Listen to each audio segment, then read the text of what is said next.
Why? Luckily, today there's no school as it's Saturday.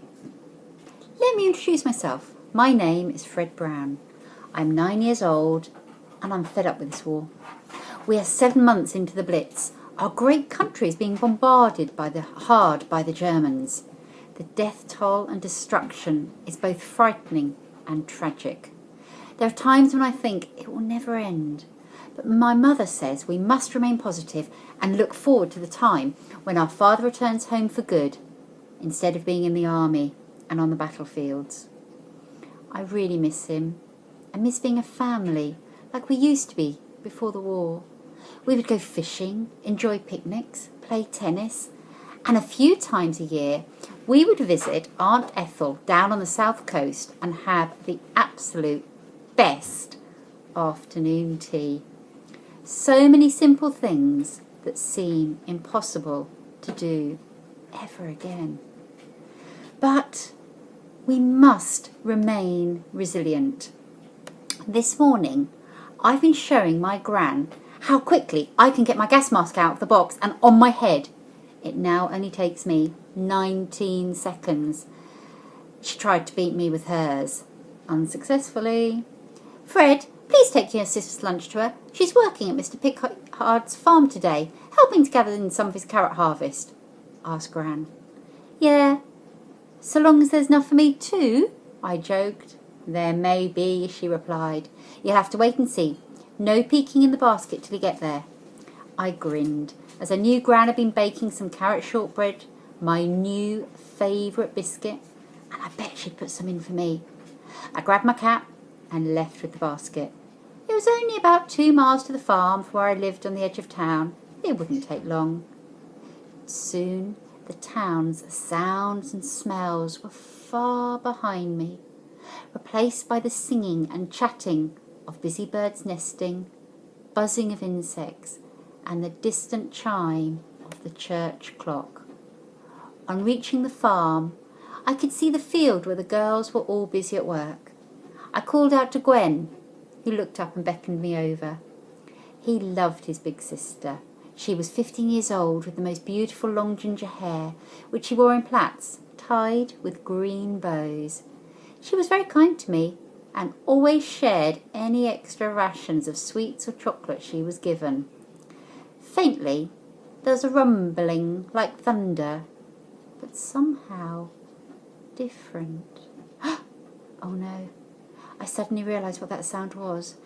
Then, instantaneously, the loud whirring sound of the air raid sirens filled the sky. Panic screams from the field, the girls running towards the barn. Gwen shouted, "Follow us to the bunker!" She slowed down for me to catch up. I dropped the basket and ran with her. Mr. Pickard was bellowing orders so he could be heard over sirens and screams. Now the rumbles had changed pitch to a humming drone of a sound, and the bombers came into view. We reached the bunker just in time. Mr. Pickard counted everyone in, including me. Grandpa had been on night duty with the Home Guards keeping watch over the town's border. He was asleep, but shot up in bed as fast as a stone fired from a catapult. He knew that haunting sound, a cacophony of sirens and bombers. With great pace, he pulled on his trousers, then his shirt, as he hurried down the stairs. Gran was in the garden getting in the washing. Grandpa said, "Quick, hurry along!" And they both hurried into their Anderson shelter. They reached for their gas masks. Grandpa put his on and realised Gran was looking around in a frenzied panic for hers. Suddenly, she realised it was still in the kitchen, where she'd been practising with Fred. "Oh no," she gasped. "I've left it on the side, in the kitchen." "Wait here, I'll fetch it. Do not move, in here. Do not move, stay in here, no matter what," said Grandpa through his mask. He rushed back to the kitchen. He could see smoke, hear explosions nearby. In the kitchen he searched for the gas mask. His head was confused, looking, but not seeing. He searched again, and there it was, behind the tea tray. He grabbed it fast and turned to leave. In the blink of an eye, dust filled the air, followed by bricks raining down around him. His ears burst with pain. Then nothing. More than an hour had passed, and now the sirens went silent. Mr. Pickard said it was safe to leave the bunker, so we all gathered outside. We went back to the fields and I collected my basket. I then helped to finish picking up the last of the carrots. Gwen and I shared her lunch on the way back. And yes, Gran had put in some carrot shortbread, a small biscuit giving a great amount of comfort at that moment of time. As we got closer to home, we realised the town had taken a pounding. Flames stretching up into the sky, clouds of dust and plumes of smoke, with the alarming tunes of the fire engines' bells ringing chaotically.